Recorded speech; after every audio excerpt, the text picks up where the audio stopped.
Hello everyone, चलिए जल्दी से स्टार्ट करते हैं हमारा next chapter. That is we are moving on to the next chapter, that is process costing. Process costing आपके एग्जामिनेशंस के लिए, फॉर एग्जांपल दिल्ली यूनिवर्सिटी के एग्जामिनेशंस के लिए एक बहुत ही इंपॉर्टेंट चैप्टर है। यूजुअली इस चैप्टर में से एक 10 या 15 मार्क का क्वेश्चन आपके पेपर में हर साल आया ही आया है। It has almost come every year, है ना, विदाउट एनी फेल।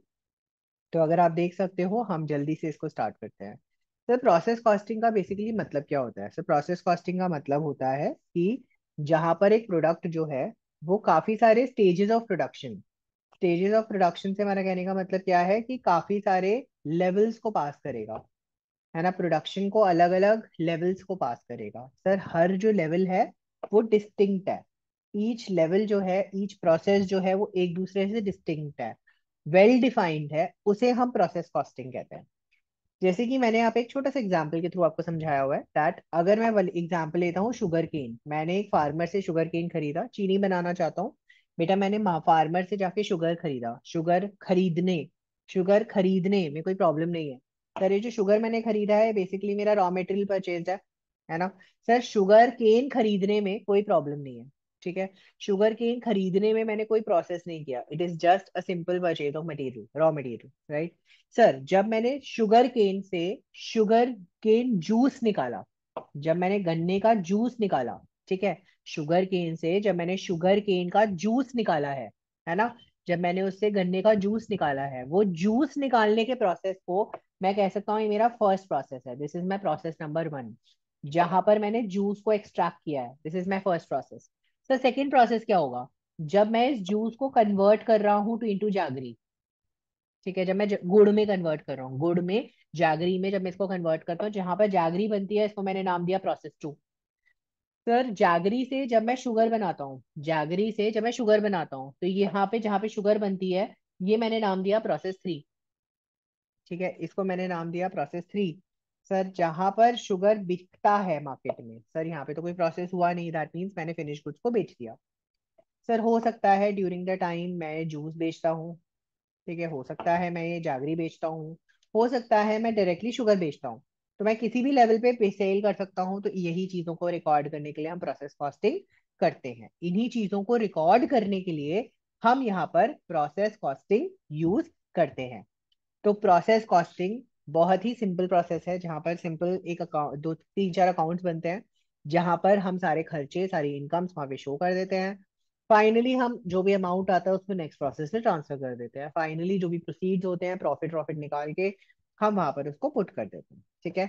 चलिए जल्दी से यहाँ पे लिखेंगे हम एक चीज। आप चाहो तो यहाँ पे डेफिनेशन एक बार नोट कर सकते हो प्रोसेस कॉस्टिंग की, राइट।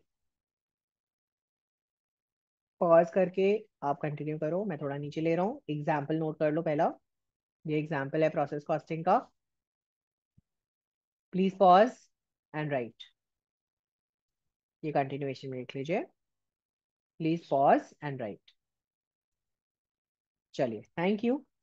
आगे कंटिन्यू करते हैं, जहां पर हम बेसिकली लिखते हैं कि हम यहाँ पे कैसे करते हैं। सर, सबसे पहले तो हम यहाँ पे लिख देते हैं हमारे लिए सूटेबल इंडस्ट्रीज कौन कौन सी हैं। सर, ऐसी कौन कौन सी इंडस्ट्रीज हैं जहां पर हम प्रोसेस कॉस्टिंग फॉलो कर सकते हैं? तो पहला इंडस्ट्रीज हैं जहां पर हमें लंबे प्रोसेसेस की जरूरत पड़ती है, जैसे प्रोड्यूसिंग, है ना। इंडस्ट्रीज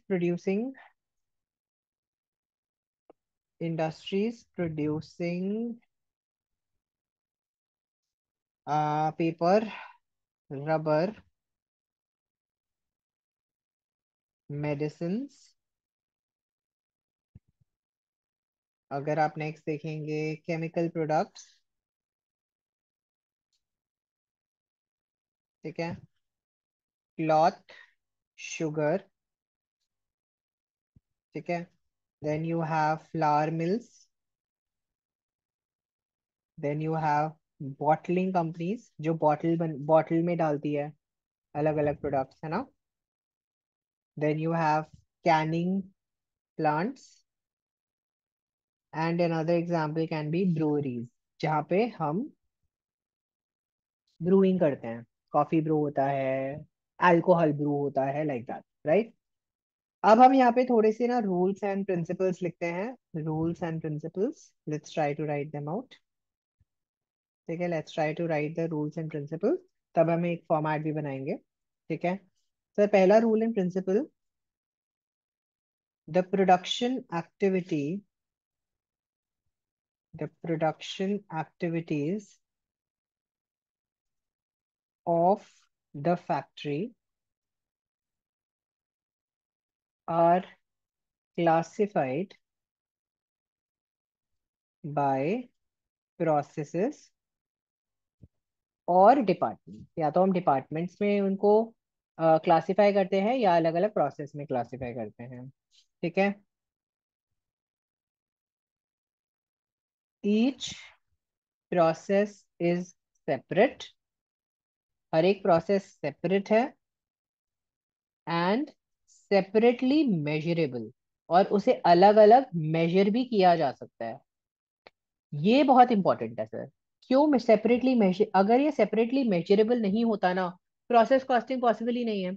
अगर हम उसे सेपरेटली मेजर ही नहीं कर सकते तो प्रोसेस कॉस्टिंग कैसे करेंगे? इसीलिए प्रोसेस सेपरेटली मेजरेबल होना चाहिए, है ना, एट ईच स्टेज और in the manufacturing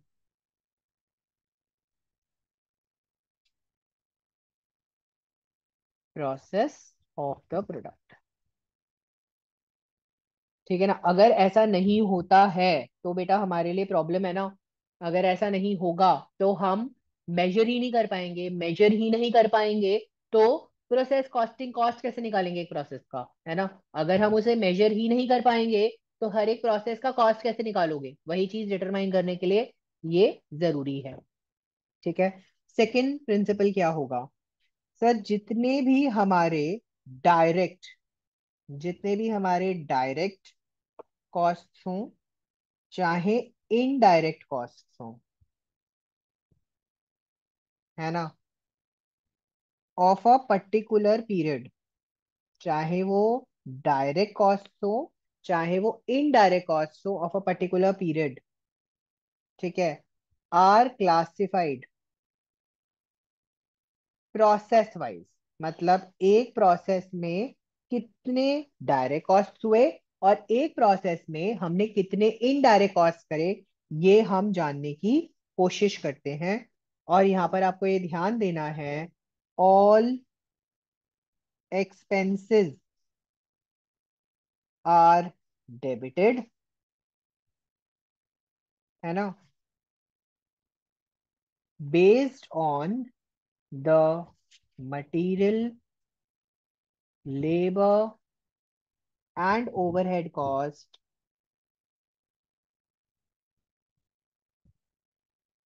of the particular process, है ना। यहाँ पर आपको एक चीज और ध्यान रखनी है सर, हम यहाँ पे प्रोपोर्शनेट रूल अप्लाई करेंगे। सर प्रोपोर्शनेट रूल अप्लाई करेंगे इसका मतलब क्या है? प्रोपोर्शनेट रूल मतलब, हो सकता है कई बार हमने बोला कि हम डेप्री एक मशीन है जिसको हम हाफ हाफ यूज करते हैं दो प्रोसेस में, हाफ हाफ यूज करते हैं दो प्रोसेस में। ठीक है, तो बेटा आपको याद रखना है कि दोनों प्रोसेस में उस मशीनरी की डेप्रिसिएशन एक एक्सपेंस के रूप में चार्ज किया जाएगा।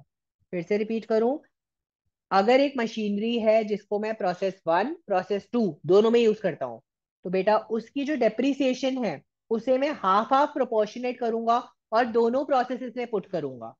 ठीक है, याद रखेंगे ये चीज, है ना। इस टाइप का प्रोपोर्शनेशन भी किया जाता है of all the expenses, right. Sir आपका यहाँ पर एक और चीज आपको यहाँ पे ध्यान रखनी है कि sir production in terms of physical quantity, sir, production in terms of physical quantity is recorded in respective process account, right? Let's try to understand with the help of an example. मैं यहाँ पे आपको एक example के through start करता हूँ। बेटा जब मैंने रॉ मटेरियल स्टार्ट किया ना, रॉ मटेरियल स्टार्ट किया 1000 kgs के साथ। जब मैं गया प्रोसेस 1 पे मेरा इनपुट क्या था सर? मेरा इनपुट था 1000 kgs का। सर लेकिन जो आउटपुट था ना, जो मेरा आउटपुट था, मतलब जो माल बाहर निकला, वो निकला केवल 800 kgs। ठीक है, और इसे मैंने अल्टीमेटली प्रोसेस 2 में ट्रांसफर किया। तो बेटा अगर आप देखोगे प्रोसेस 2 का इनपुट क्या है सर? प्रोसेस 2 का इनपुट क्या है सर? 800 kgs। सर मैंने प्रोसेस 2 का आउटपुट जो है, मेरा प्रोसेस 2 का आउटपुट जो है, इट इज 750 kgs। ठीक है, जिसे अल्टीमेटली मैंने फिनिश गुड्स का नाम दिया। तो अगर आप देख सकते हो हर एक प्रोसेस में कितना माल गया, कितना माल इनपुट था, कितना माल बाहर निकला, आउटपुट हुआ, ये हमें क्लियरली मेजरेबल होता है और हम क्लियरली उसे मेजर करते हैं। ठीक है, तभी कॉस्ट निकालना पॉसिबल है ना, पर यूनिट कॉस्ट तभी निकाल सकते हैं ना, अदरवाइज तो पर यूनिट कॉस्ट निकालना बड़ा मुश्किल हो जाएगा ना एक पर्टिकुलर प्रोसेस में। तो इसीलिए ये चीज करना हमारे लिए बहुत जरूरी होता है। ठीक है सर, नेक्स्ट चीज हमें बोली कि टोटल कॉस्ट जो होती है ऑफ ईच प्रोसेस, ठीक है, is divided by the total production. हमने कितनी प्रोडक्शन करी, है ना, total production in each process, है ना। हमें क्या मिलेगी सर? हमें इससे मिलेगी एवरेज कॉस्ट पर यूनिट, है ना, हमें एवरेज कॉस्ट पर यूनिट इससे मिलेगी। ठीक है सर। फिफ्थ चीज हमने बोली कि सर हो सकता है ना, in certain cases there there may remain stock in process at the end of period। अब बेटा मशीन के अंदर ऑलरेडी कुछ माल पड़ा हुआ है उस प्रोसेस में, है ना, है ना, है ना, and in such case there completion is estimated. हम उसकी कंप्लीशन को एस्टिमेट करते हैं एंड इन्वेंट्री कंप्यूट करते हैं।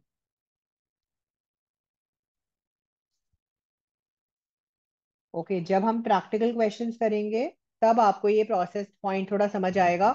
लेकिन अभी के लिए मैं आपको समझा देता हूँ कि सर हो सकता है कि जब मैंने इनपुट डाला, इनपुट किया 1000 kg का, तो मेरे प्रोसेस में मैंने प्रोडक्शन करी, ये मेरा P1 था, मैंने प्रोसेस में प्रोडक्शन करी। सर मैंने यहाँ पर 1000 kgs का प्रोडक्शन किया, लेकिन अभी भी 20 kgs बाकी है। 20 kgs का प्रोसेस अभी चल रहा है, अभी इट हैज नॉट कंप्लीटेड। मैं यहाँ पर अप्रोक्सीमेटली 780 kgs प्रोड्यूस कर चुका हूँ, 780 kgs प्रोड्यूस कर चुका हूँ। बेटा मैं अब यहाँ पे एस्टिमेट करूंगा कि मुझे 20 kg और मिलने वाला है, 20 kg और मिलने वाला है, लेकिन अभी मिला नहीं है। मिला क्यों नहीं है? क्योंकि ये अभी मशीन के अंदर ही है, it is in the process. But मेरी एस्टिमेशन है कि मुझे 20 kg और मिल जाएगा। मुझे मेरी ये एस्टिमेशन है कि मुझे ये 20 kg मिल जाएगा, एंड उसी बेसिस पे मैं यहाँ पे कैलकुलेशन करता हूँ। तो ये बेसिकली इसी के बारे में बात कर रहा है कि कई बार हमें ऐसे क्लोजिंग स्टॉक निकालना पड़ता है, तो वही चीज यहाँ पे बता रहा है। ठीक है, कितना परसेंट काम कंप्लीट हुआ है, कितना परसेंट नहीं हुआ है, तो हमें इसके बेसिस पे थोड़ी वैल्यूएशन करनी पड़ती है। तो उसके पॉइंट पे जब न्यूमेरिकल क्वेश्चंस करेंगे तो ये प्रोसेस, ये पॉइंट फिर से एक्सप्लेन करेंगे और तब आपको और क्लैरिटी में समझ आएगा। सो सिक्स पॉइंट यहाँ पर आप ध्यान से देंगे, है ना, when products are process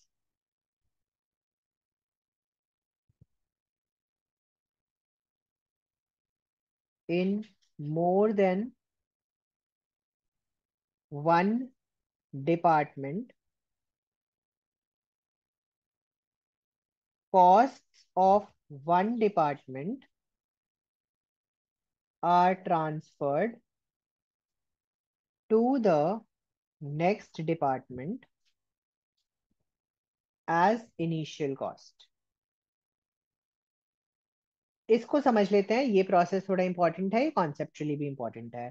sir मैंने बोला कि मैंने एक प्रोसेस स्टार्ट किया जिसमें मुझे लगा मटेरियल में 10,000 रुपए, लेबर में लगा से कहते हैं 5,000 रुपए, और मेरे ओवरहेड्स कॉस्ट थे 5,000 रुपीज। बेटा मैंने कहा कि मैंने अपना प्रोसेस वन किया जिसकी टोटल कॉस्ट थी 20,000 रुपीज की।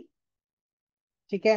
बेटा याद रखो, जब ये प्रोसेस वन की टोटल कॉस्ट है, प्रोसेस वन से सारा सामान निकल के प्रोसेस टू में गया।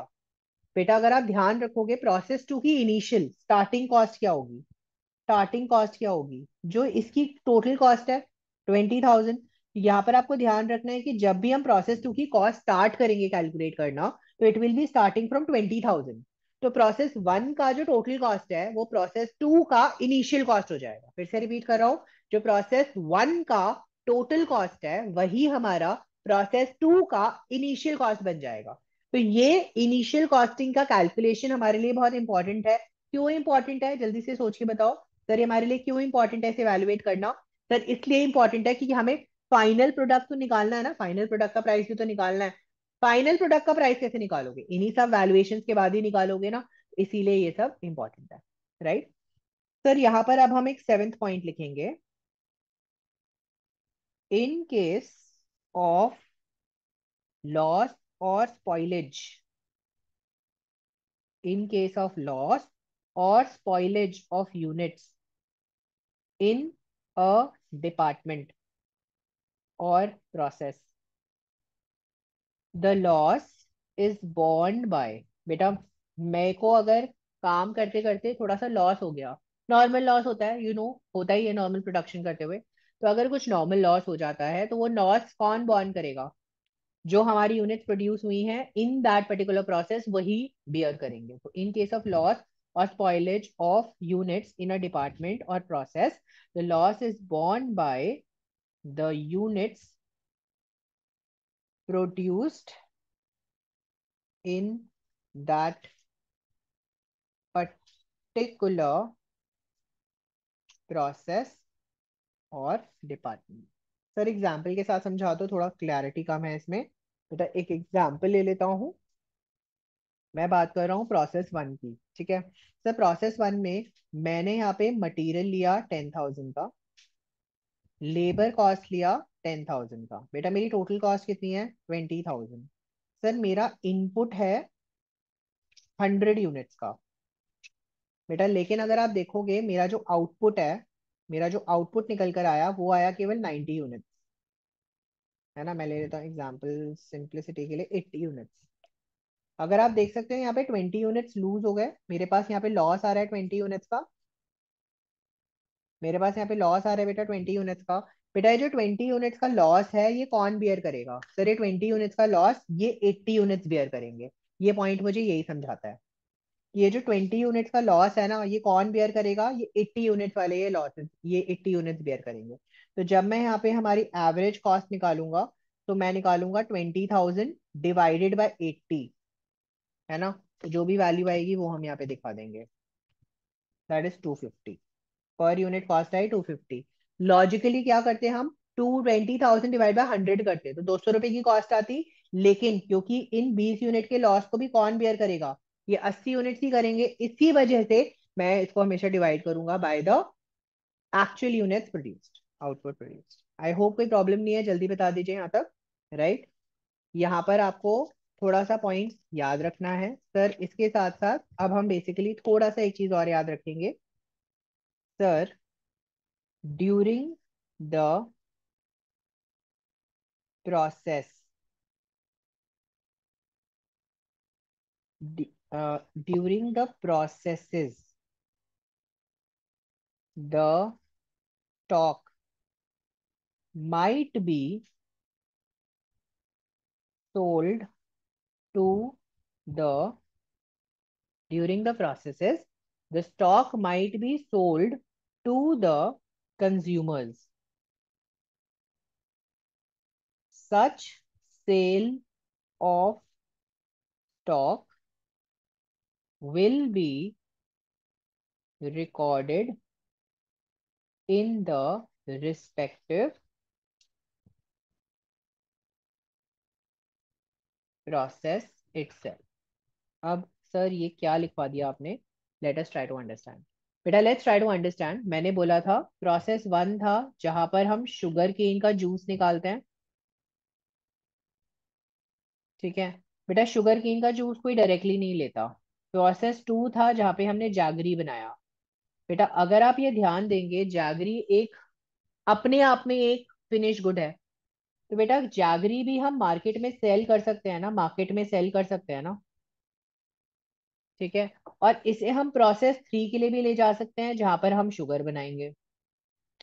तो बेटा मैंने कहा कि मैंने 100% जैगरी बनाया, 100% में से 60% लेकर गया प्रोसेस थ्री में, और 40% जो है मैंने यहाँ पे मार्केट में बेच दिया। तो ये जो 40% माल मैंने मार्केट में बेचा है, सोच के बताओ इसका क्या करेंगे? इस 40% माल का क्या करेंगे? इस मार्केट में जो हमने 40% माल बेचा है, इसका क्या करेंगे बेटा? सर ये जो 40% माल हमने मार्केट में बेचा है, इस प्रोसेस को भी हम प्रोसेस अकाउंट में ही दिखाएंगे। 60% जो हमने ट्रांसफर कर दिया वो तो दिखाएंगे ही दिखाएंगे। सर इसके साथ साथ ये जो 40% हमने माल बेचा है ना मार्केट में, इसको भी हम प्रोसेस अकाउंट में ही पुट अप करेंगे। जल्दी बता दीजिए, कोई प्रॉब्लम तो नहीं है? राइट। नॉर्मल लॉस से रिलेटेड एक छोटा सा question, let's try to solve, है ना, प्रोसेस कॉस्टिंग से रिलेटेड। जो अभी तक हमने नॉर्मल कॉस्टिंग का कॉन्सेप्ट पढ़ा है, इसी कॉन्सेप्ट से रिलेटेड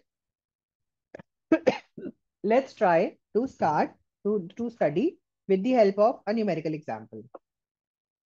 सर मैं कर रहा हूँ महेश्वरी मित्तल की book use, and I am discussing illustration 9.5 on page number 407. The page number is 407 of your Maheshwari Mittal book. बेटा आपको बोला है from the following figures show the cost of three processes of manufacture. The production of each process is passed on the next till completion. मतलब हम जो पुराना बना रहे हैं उसे हम बेच देंगे, उसे हम ट्रांसफर कर देंगे अगले प्रोसेस में। तो सर अगर आपको याद हो, हमारे पास तीन प्रोसेसेस है, हम तीन प्रोसेसेस के अलग अलग अकाउंट बनाएंगे। तो सबसे पहले हम बनाएंगे प्रोसेस ए अकाउंट, है ना, process A account. And as you know, this is a normal account, right, this is a normal account which will have a debit and a credit side. But इसमें आपको बस एक ही चीज का ध्यान देना है कि हमारे पास जो कॉलम्स होंगे वो ना डबल कॉलम होगा।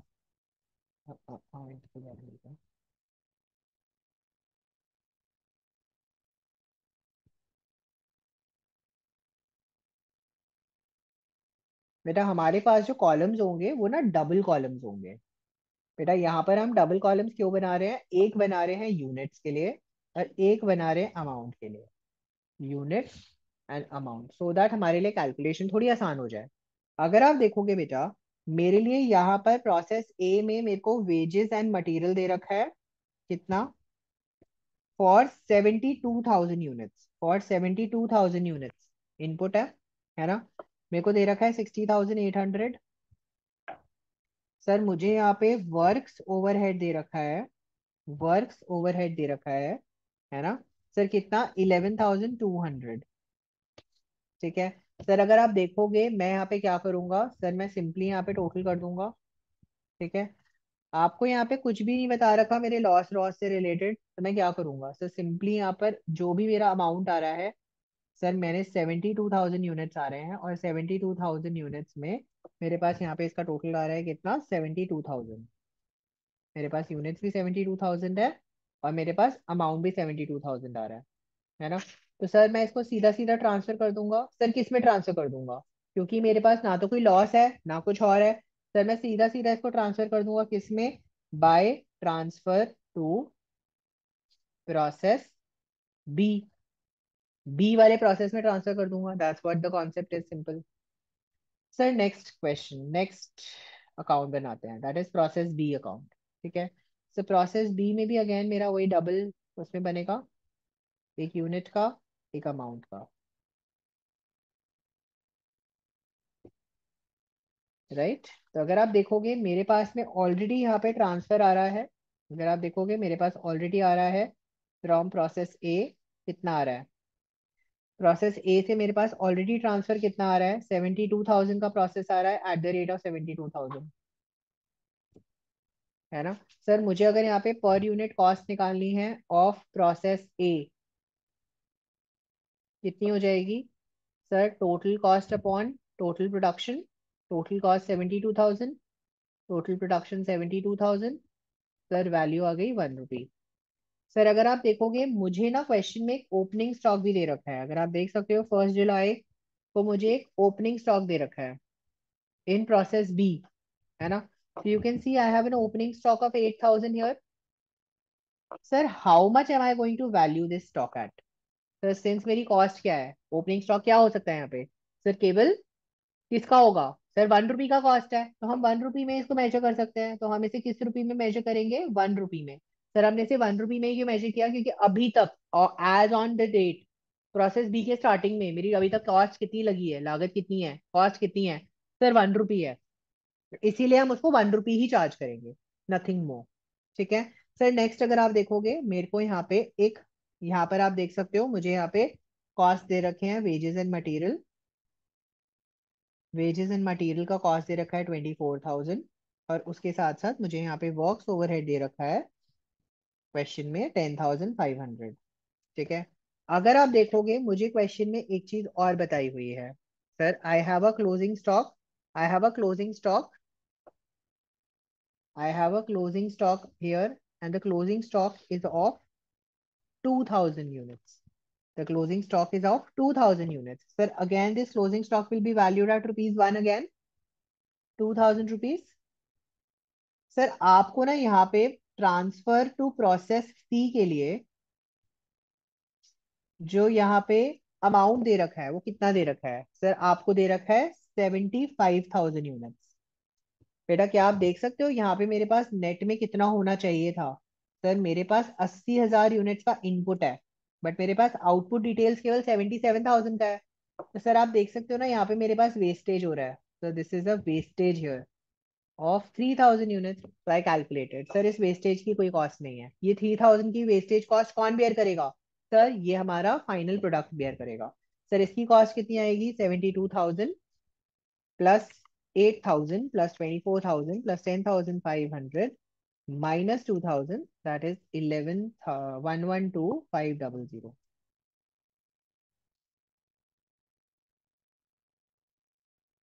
आई होप यहाँ तक टॉपिक में कोई प्रॉब्लम नहीं होनी चाहिए। Process B should be very clear. Sir अब अगर आप देखोगे मुझे अगर पर यूनिट कॉस्ट निकालना है तो वो होगा 112,500 divided by 75,000। Sir 112,500 divided by 75,000, तो आंसर आ गया 1.5 rupees is the per unit cost. Sir अब हम आ गए नेक्स्ट पे, दैट इज प्रोसेस सी।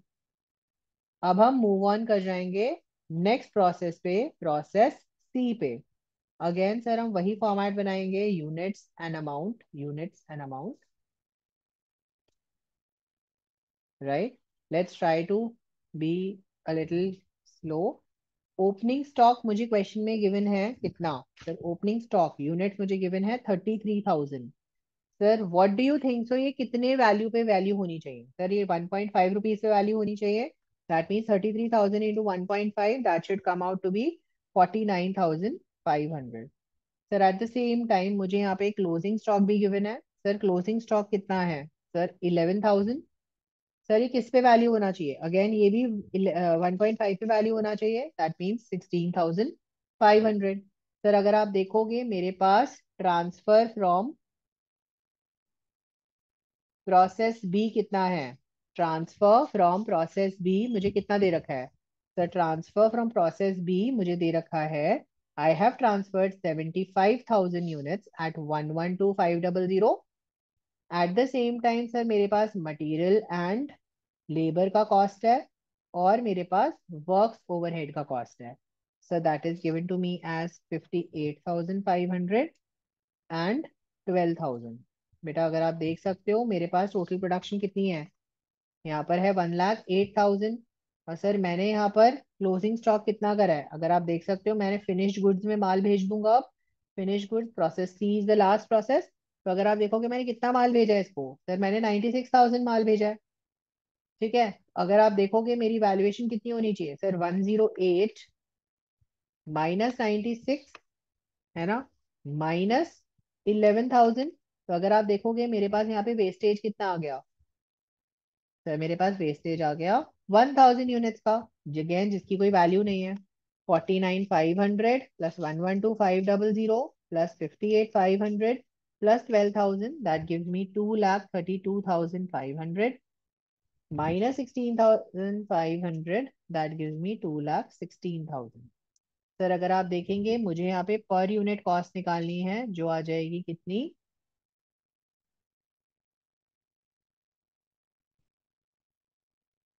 जो आ जाएगी 2,16,000 divided by 96,000, that would be 2.25, that would be rupees 2.25 rupees per unit। I hope यहाँ तक का process and valuation clear है, how we have done it, right? Right, we'll do one more question and then we'll end this video, right? This end this part, we'll do one more question out here, that is illustration number 9.6, and then we'll end this video, right? Illustration 9.6 जो है वो आपको बोलता है कि मुझे बस ये बताइए कि मैं इतने इतने प्रोसेसेस में कर रहा हूँ, इतने लॉसेस दे रखे हैं, ठीक है? तो बेसिकली मुझे यहाँ पे लॉस कैलकुलेट करना है और आपको यहाँ पे चीजें बताई हुई हैं। दो तीन चीजें कैलकुलेट करनी है आपको इलस्ट्रेशन 9.6 में। चलिए एक बार जल्दी से गो थ्रू करते हैं illustration 9.6 on page number 408। Illustration 9.6 आपको बोलता है कि एक्स एक प्रोडक्ट है जो पास करता है केमिकल सी के थ्रू फोर प्रोसेसेस, चार प्रोसेस हैं। Process 1 2 3, the loss of material expressed as a percentage of input. जो लॉस है वो आपको बता रखा है, पहले प्रोसेस में 20, 10, 16 2/3 एंड 8 1/3। तो अगर आप देखोगे आपको बोला है the material loss in each process does not have a resale value. कोई भी जो मटेरियल लॉस हो रहा है उसका कोई रीसेल वैल्यू नहीं है, कोई स्क्रैप वैल्यू नहीं है। आपको बोला है कैलकुलेट करो cost per kg of material, kg of product X, if the cost of material C, chemical C is 8 rupees per kg, the capacity of the process plant for process 1 2 3। मतलब मेरे को capacity भी बताओ। और बोलता है 20% of the space is to be allowed for chemical reactions. मतलब 20% हम केमिकल रिएक्शंस के लिए एक्सेप्ट करेंगे, मतलब 20% आपका होगा ही होगा। सर बोलता है आउटपुट ऑफ प्रोडक्ट एक्स बताओ फाइनल प्रोसेस 4 का, आपको बताया है is expected to be 5 million ton. मतलब फोर्थ प्रोसेस के बाद मुझे जो मिलने वाला है वो कितना मिलने वाला है, सर मुझे 5 मिलियन टन मिलने वाला है, 5 मिलियन टन मिलने वाला है, ठीक है? अगर आप देखोगे सर, अगर मैं यहाँ पे डील करूं ए पार्ट में, मेरी पहली रिक्वायरमेंट क्या है, cost per KG. Cost per KG, बेटा अगर मैं एग्जाम्पशन ले लेता हूं कि अगर मेरा इनपुट इनपुट जो है वो 100 है, बेटा पहले प्रोसेस के बाद मेरा लॉस कितना होगा, प्रोसेस वन में 20%। तो मेरे पास आउटपुट कितना आएगा प्रोसेस वन के बाद, 80। सर ये मेरा प्रोसेस टू का इनपुट भी है, इसमें से मैं माइनस कर दूंगा loss of process two, which is how much 10%, which is 8। तो I will get 72। Sir this is my process three का इनपुट, ठीक है? ये मेरे प्रोसेस थ्री का इनपुट है। सर अगर आप देखोगे अब मैं इसमें से लॉस कर दूंगा प्रोसेस थ्री का माइनस, जो है कितना, 16 2/3%। 16 2/3% can be written as how much, 16.6667। 2/3 calculator पे लिखिए और उसमें 16 प्लस कर दीजिए, ठीक है ना? डिवाइड बाय 100 इंटू 72, तो आपका आ जाएगा 12, है ना? 12 इज माई लॉस हियर, ठीक है? तो मेरे पास यहाँ पर आ गया 60, this is my process four का इनपुट। सर मेरे को नेक्स्ट दे रखा है लॉस ऑफ प्रोसेस फोर, जो मुझे बता रखा है 8 1/3, तो 8.333%। तो 60 इंटू 8.3333% जो आ जाएगा 5। तो मतलब मेरे पास फाइनली कितना आ रहा है, 55। This is my output, output this is my final output, this is my final output, है ना? तो मतलब क्वेश्चन क्या बोल रहा है, क्वेश्चन बोल रहा है कि अगर मैं 100 यूनिट्स ऑफ इनपुट डालता हूं, then we will receive then we will receive 55 units of output after process 4। चौथे प्रोसेस के बाद मुझे कितना माल मिलने वाला है सर? सर चौथे प्रोसेस के बाद मुझे 55 यूनिट्स मिलने वाला है ना? तो in order to calculate the kg requirement, what do we have to do? Sir 1 kilo, अगर 1 किलो कि मेरे को 100/55 की रिक्वायरमेंट चाहिए, तो सर मुझे कितना मटेरियल चाहिए? सर मुझे 1 किलो इनपुट लेने के लिए, 1 किलो आउटपुट लेने के लिए, सर मुझे 1 × 100/55 करना पड़ेगा, दैट इज 1.82 kg इनपुट देना पड़ेगा।